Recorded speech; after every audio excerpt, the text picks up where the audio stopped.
Kwame Yaskil Ben Eden, Site Manager at Penalta Group, Smart Stop Storage, 69 Torbury Road, well, North York or Toronto, Ontario. Here is a storage facility we're building. It's a 4-story, about 108,000 square feet.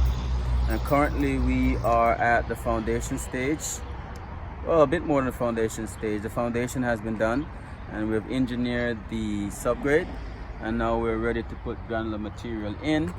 You can see I got 4 loads of the granular material here, but we had the rain event. We had 2 rain events during the week, and that prevented us from getting the material inside. We were able to stop the trucks, but 4 are on the road by the time we stopped. This was Thursday. This was Thursday when we had that rain event. So right now the subgrade is up. It's about a foot low. And we got to put 8 inches of that granular material behind you. That granular material behind you. It's A gravel. It has stone and it has fines in there.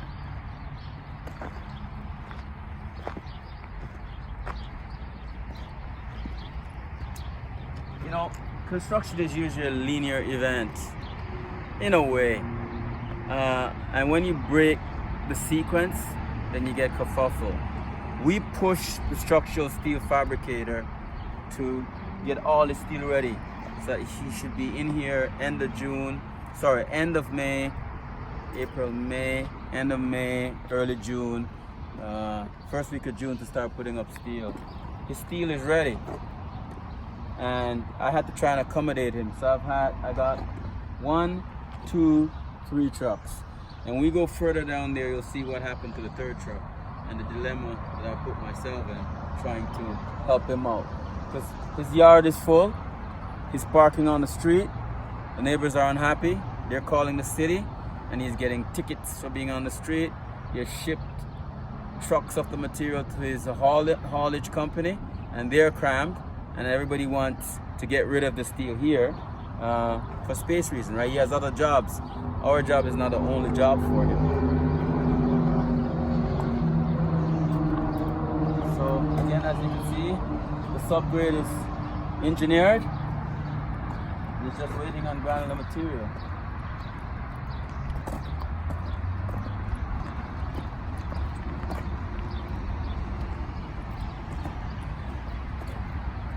This is my elevator pit plus elevator shaft. We did it prior to structural steel. That makes it way easier because the stonemasons had the site to themselves, and we didn't have to boom in off, through windows and dollies and all the things that's involved in building an elevator shaft up four floors plus to the roof when structural steel is up. So the final thing we did, we got the stonemasons to come back and they cleaned out all the muck from masonry mortar droppings, and our forces, we grouted in that corner. There is a drain, a sump drain. So we grouted it in using a hydraulic cement, and we broke off all the form ties so that when the elevator people do mobilize, there's nothing in the way to prevent them from doing what they need to do.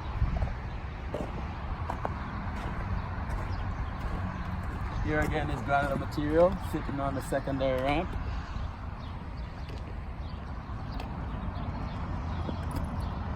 We're making our way to the front of the buildings for me to explain to you how I've euchred myself.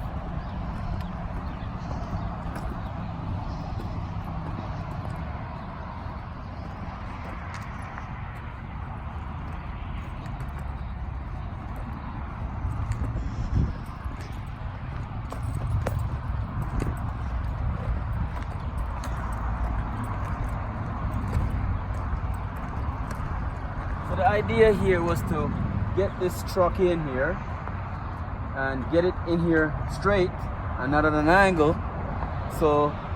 And we would start bringing granular material from the back of the site. When we get halfway, we'd get them to shunt the truck around to the back, shut down the back from trucks bringing in granular material, start to bring the granular material in from the front. Well, when the truck driver came in, I was outside stopping traffic on the road, and he came in without me directing him. He went too far to this side. So if you notice, the truck is twisted.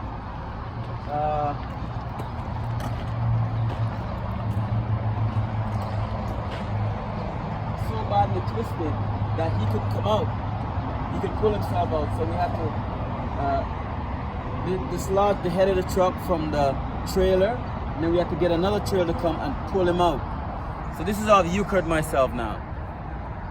I can't shunt this anymore around now to the back. Can't, because I can't get another truck underneath it. It's listing. So what we have to do, we have to get the guy with the crane to come. He's gonna have to offload all this steel behind me there. You have to offload the steel somewhere behind me.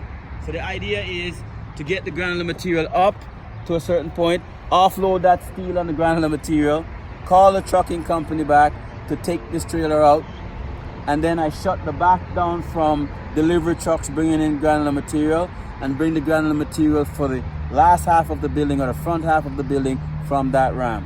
So that's what I was saying, alluding to earlier, that in the construction business, when you go, you break the chain of linear thinking and you try to facilitate everything, inadvertently you euchre yourself. Another thing that will happen is, if you come this way, so when we bring the granular material in and we're upfilling it, we have to roll it and compact it to, I think, 98% standard Proctor, dry density. Standard Proctor is a test that's done to ensure that the granular material has been compacted to a certain standard. And the standard we use is the standard Proctor dry density test. It just tests moisture content in the granular material. So this roll over here, we're going to use it to roll the granular material. Well, I've euchred myself because now I've shut down the ramp. He can't come in with it. So now tomorrow, I'm going to have to pay him to bring a float truck to float this around the back. Again, this is what happens when you break the linear approach to building the building to facilitate everything. And it's out of our hands why this happened. Like, we don't control the rain. We don't control the fact that all the steel has been done, and some is sitting at the fabricator's shop and some is sitting at his transport truck. And to ease his pain, I'm trying to facilitate him by bringing trucks in. We're hoping to get two trucks on that side. We couldn't fit, we only fit one. We're hoping to get another truck on that side, but when I backed the truck in, it was gonna go over my catch basins. The catch basin is what receives rainwater and it goes to the sewer system. So I didn't want to run over the catch basin, destroy, so I have to stop him where he is. So I can only take one truck there, one truck here, and I tried to get one truck in here, and I trying to get one truck here, and this is what happened.